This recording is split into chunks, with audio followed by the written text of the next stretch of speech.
Hello students, पिछले class में हम लोग पढ़े थे एप्लीकेशंस ऑफ बायोट-सावर्ट लॉ और दो एप्लीकेशन का स्टडी हम लोगों ने किया था। एक magnetic field at a point due to a long straight conductor carrying current और दूसरा magnetic field at the centre of the circular coil carrying current आई।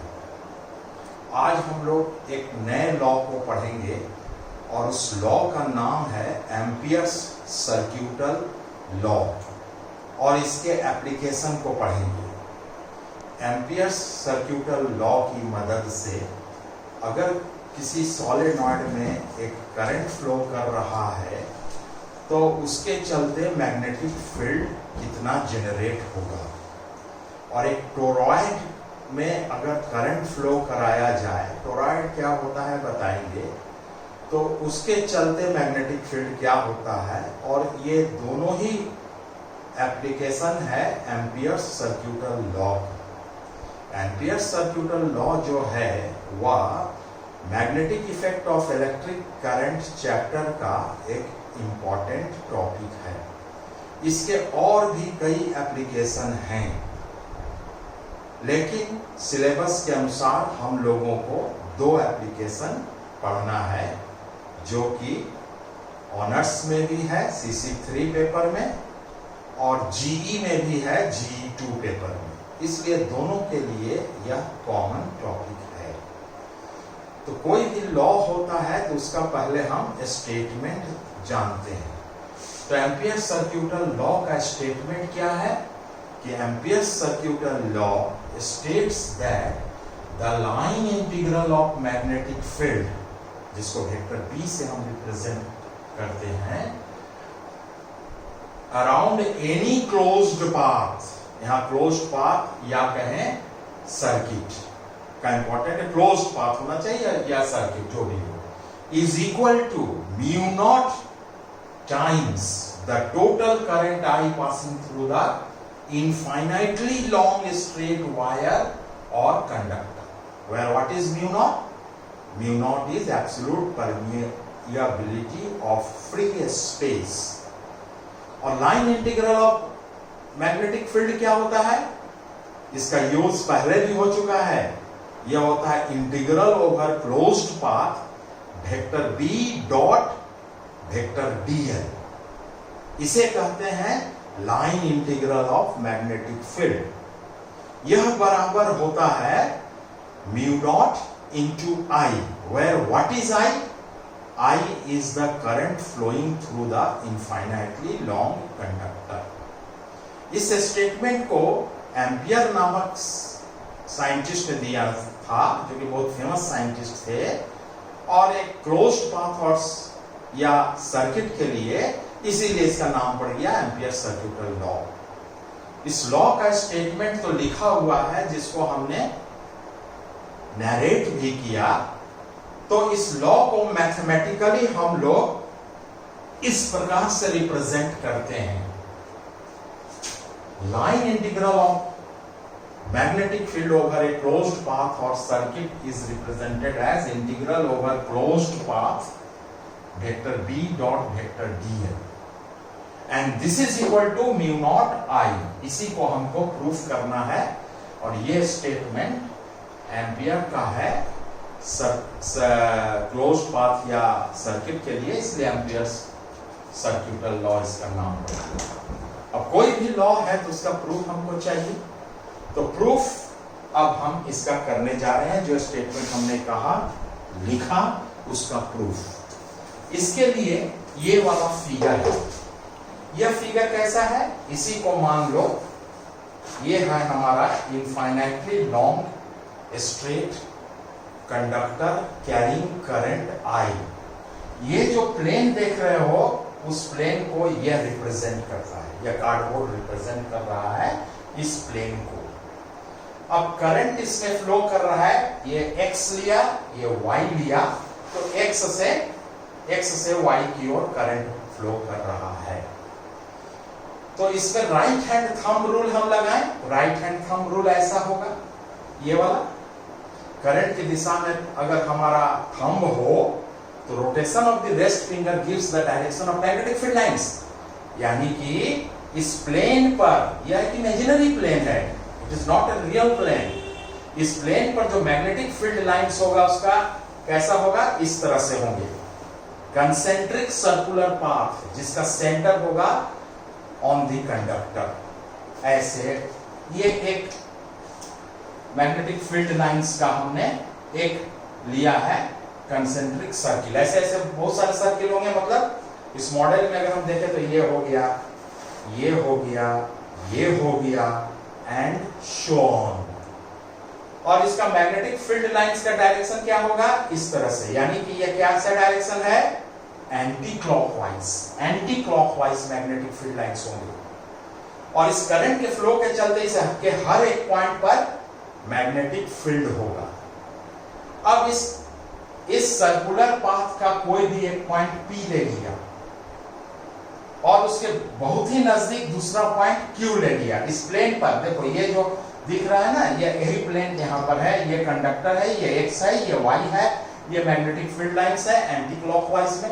अगर करंट का डायरेक्शन हम ऑपोजिट कर देंगे ना, Y से X की ओर करेंगे तो यही मैग्नेटिक फील्ड लाइंस क्लॉकवाइज हो जाएगा। मैग्नीट्यूड ऑफ मैग्नेटिक फील्ड इससे एक खास दूरी पर सेम होगा, लेकिन डायरेक्शन ऑपोजिट होगा। अब इसको हम रख देते हैं।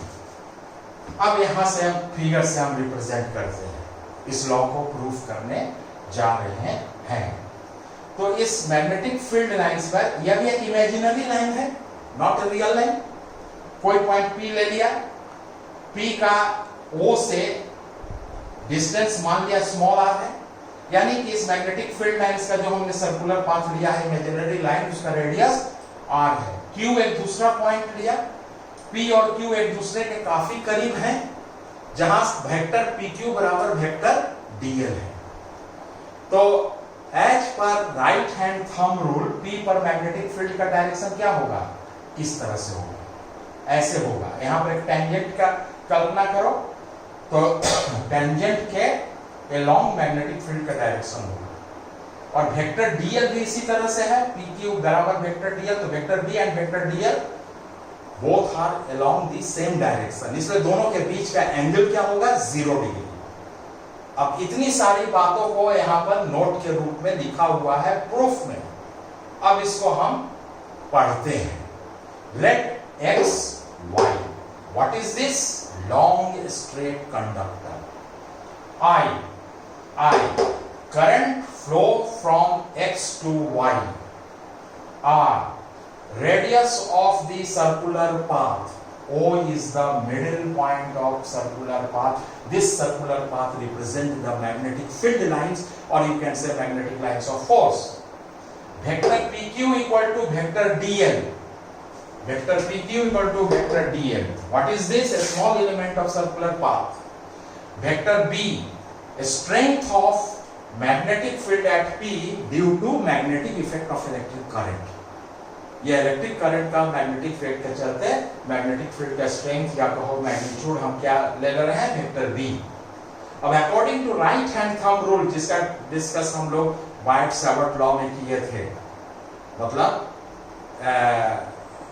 आज का लेक्चर, इसका पिछला क्लास, उसके पिछले क्लास में बायट-सैवर्ट लॉ में हमने इसको एक्सप्लेन किया था। तो according to right hand thumb rule, the direction of magnetic field at P is along tangent to the circular path at that point, hence vector B and vector dl are along the same direction. ये हम जिक्र कर चुके हैं। अब the line integral of magnetic field over the closed circular path is given by, line integral of electric field magnetic field over the closed path को हम कैसे मैथमेटिकली रिप्रेजेंट करते हैं, इस तरह से, integral over closed path vector B dot vector dl। Vector B और vector dl के बीच 0 डिग्री का एंगल है, तो डॉट प्रोडक्ट के अनुसार ये क्या हो गया, B dl cos 0 degree. Cos 0 degree is equal to 1, so this is equal to very simple integral over closed path B dl. Last lecture में हम लोगों ने प्रूफ किया था और उसका यूज हम अब करेंगे। हम कह भी चुके थे कि इसका यूज हम अगले क्लास में करेंगे, अब वो समय आ गया है यूज करने का। हमने पिछले लेक्चर में बताया था application of Biot Savart law, magnetic field at a point due to a straight conductor carrying current में, कि मैग्नेटिक स्पेशल केस में बताया था, याद कराने के लिए हम ये सब बातें कह रहे हैं कि magnetic field due to infinitely long current carrying a straight conductor at point P is given by, इसका प्रूफ पिछला लेक्चर देख लेना, पिछला वीडियो। B इक्वल टू होता है mu not by 4 by 2I by R। Therefore line integral of magnetic field over a closed path का value क्या हो गया? Integral over closed path, B का वैल्यू हमने यहां रखा dl। Mu not by 4 by 2I by R constant है, बाहर निकल गया, इंटीग्रल ओवर dl। अब इंटीग्रल ओवर dl का क्या सेंस है? इस dl का मिनिमम वैल्यू क्या होगा? 0, और मैक्सिमम वैल्यू क्या होगा? 2πr। इसलिए इसका क्लोज्ड इंटीग्रल dl का अगर हम इंटीग्रल निकालेंगे तो 0 से 2π तक dl को इंटीग्रेट करेंगे तो dl का इंटीग्रल l, अब लिमिट रखेंगे तो 2πr, इसलिए इसको बहुत सिंपल है, डायरेक्ट हमने लिख दिया integral over circular path dl equal to 2πr। And what is this?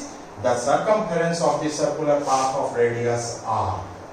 अब वैल्यू पुट कर दो, integral over vector b dot vector dl equal to mu not by 4 pi 2I by r into 2πr। 2 2 4 cut गया, pi pi cut गया, r cut गया, बचा क्या? Mu not I। Finally what we will get? जो हमको proof करना था, और ये हो गया स्टेटमेंट, ये हो गया उसका proof. Therefore integral over closed path vector b dot vector dl, and this is the line integral of magnetic field over the closed path equal to mu naught I. It is proved. Now we will discuss its applications on a solenoid and a toroid. अब हम लोग applications of Ampere's circuital law पढ़ने जा रहे हैं। Ampere's circuital law को अब हम शॉर्ट में ACL लिखे हैं सुविधा के लिए, एम्पियर्स सर्क्यूटल लॉ। पहला एप्लीकेशन है हमारा magnetic field due to a long straight solenoid. ठीक है, एक लॉन्ग स्ट्रेट सोलेनॉइड है, उसमें एक कॉइल लिपटा हुआ है, करंट बह रहा है, तो एम्पियर सर्क्यूटल लॉ लगाकर मैग्नेटिक फील्ड का मैग्नीट्यूड क्या होगा वो हम लोग अब निकालने जा रहे हैं। What is solenoid? A solenoid is a tightly wound helical loop. देख रहे हो ना? Tightly wound helical loop from an insulated wire. इसमें जो लिफ्टर होता है वो insulated wire होते हैं, such that its length is very large as compared to its diameter. This is the definition of solenoid. यही एक solenoid का फिगर दर्शाया गया है यहां पर। मान लिया कि लेट ए स्मॉल n को हम ले रहे हैं, a small n, what is this? This is number of turns of the wire per unit length of the solenoid. I क्या है? I is current flows through solenoid। अब यह वेल नोन फैक्ट है कि at points well inside the solenoid the magnetic field is uniform. Uniform magnetic field means हर point पर magnetic field का magnitude and direction जब सेम होता है तो उसको यूनिफॉर्म मैग्नेटिक फील्ड कहते हैं। तो at points well inside the solenoid the magnetic field is uniform and parallel to the length of the solenoid. Let vector B is magnetic field at a point well inside the solenoid। अब जो हम लोगों ने ampere सर्क्यूटल law पढ़ा है उसको हम लगा रहे हैं। एक नंबर ऑफ टर्न्स के लिए line integral of magnetic field over a closed path होता है म्यू नॉट I। तो यहाँ नंबर ऑफ टर्न्स n है, तो टोटल मैग्नेटिक फील्ड क्या हो जाएगा? Mu not n I। एक के लिए म्यू नॉट I तो n के लिए म्यू नॉट n I। इसमें कोई दिमाग लगाने का विशेष जरूरत है ही नहीं। then applying Ampere's circuital law, the magnitude of magnetic field B is found to be, magnitude आ जाएगा एक के लिए म्यू नॉट आई, तो n के लिए म्यू नॉट n आई. तो well inside the solenoid the magnetic magnitude of magnetic field, this one direction के लिए वही लॉ रहेगा जो पहले बताया गया है. और यह चीज दर्शाया जा सकता है, इसको डायरेक्ट याद रखना. वह क्या? And at points near its end के नियर में मैग्नेटिक फील्ड का मैग्नीट्यूड होगा half of mu naught n I. इसको दिखाया जा सकता है, बहुत बड़ी चीज ये नहीं है. तो what is the magnetic field due to a long straight solenoid? Ampere circuital law लगा के हम लोगों ने निकाल लिया. ये वेल इनसाइड द सोलेनॉइड या at the end, so it is written as B and. अब सेकेंड एप्लीकेशन है मेरा magnetic field due to a toroid. Toroid का दूसरा नाम है टोरॉइडल सोलेनॉइड. अब यह टोरॉइड क्या होता है या टोरॉइडल सोलेनॉइड क्या होता है? यहाँ देखो फिगर, इसके लिए फिगर है. डिफिनीशन है इसका, ए toroidal solenoid is an anchor ring, जिसको हम टोरस भी कहते हैं, around which a large number of turns of metallic wire are wound, shown in the figure. तो इसको हम कह सकते हैं टोरॉइडल सोलेनॉइड. ये सर्कल में है, ये स्ट्रेट में है. अब इसके में करंट फ्लो कर रहा है आई कॉइल से होकर, तो कितना मैग्नेटिक फील्ड का मैग्नीट्यूड होगा वो अब हम निकालने जा रहे हैं. इसके लिए let R is the radius of toroidal solenoid और N जो है वह है number of turns per unit length of the solenoid wound on the ring, और I है current flows through the solenoid, और B है magnitude of magnetic field at any point due to toroid. तो सीधा सीधा एम्पियर सर्किटल लॉ से लग गया. एक के लिए म्यू नॉट आई तो n के लिए mu not n I. Now using Ampere circuital law it can be shown that b equal to mu not n आई.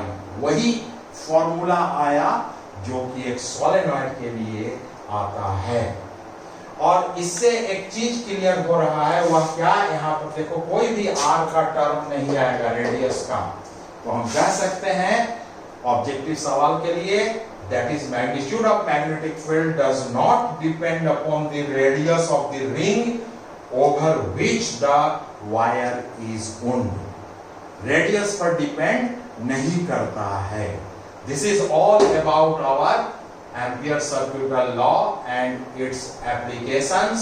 और ये दोनों जो हैं एप्लीकेशन, इसको शॉर्ट आंसर क्वेश्चन में पूछा जा सकता है. लॉन्ग आंसर क्वेश्चन में इसका क्वेश्चन बनेगा कि state and proof ampere circuital law and discuss it's applications. Discuss it's applications अगर पूछा जाए तो एक एप्लीकेशन भी लिखा जा सकता है. समय के अनुसार अगर समय परमिट करे तो दोनों एप्लीकेशन लिख दो, कुछ मार्क्स तो ज्यादा मिलेगा ही. इसीलिए ये हुआ लॉन्ग आंसर, ये सब शॉर्ट आंसर. और ऑब्जेक्टिव में तो कई तरह का सवाल बन सकते हैं. अगर इसको ठीक से समझ गए तो ऑब्जेक्टिव में अगर आए मल्टीपल चॉइस क्वेश्चन के रूप में इसमें से, तो अगर हमको सही आंसर मालूम है तो उसी पर हमारा टिक होगा ही. जो 3 गलत है उस पर टिक नहीं होगा. This is all about our today's class. Next day we will discuss another topic. Thank you very much.